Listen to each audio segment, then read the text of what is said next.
Let me tell you about a world you don't want to be a part of. A world where you don't know how you're going to pay your rent and it's the 29th of the month. A world where you know that the person you're attaching yourself to is not being truthful, is not being faithful, but for some reason you just can't get away. A world where you don't trust anybody. A world when you're so close to not being around anymore because you don't want to be. Because you can't imagine living a life that you're living for another day. Now, a lot of people think that because I was a spicy dancer for almost 10 years, that I'm talking about that life. That life just happens to be the backdrop and the setting of the life that I was living, which is a life full of addiction, lack of self-worth, which is why I chose to attach to people that weren't healthy for me, because I didn't believe anybody else interested in me. The other day, I'm at the office, my scarf on, all the executives. Things like that just hit me.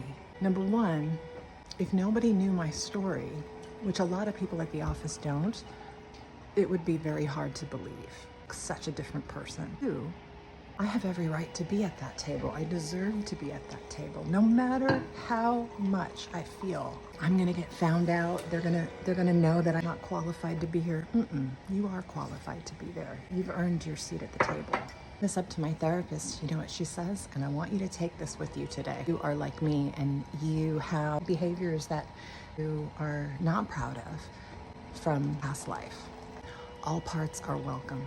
I find myself trapped sometime in between what my life was and what I want my life to be. And I lose sight of where I am now. You can't know where you're going unless you've reconciled with where you came from. And you do revisit those shameful moments of your past. All parts are welcome.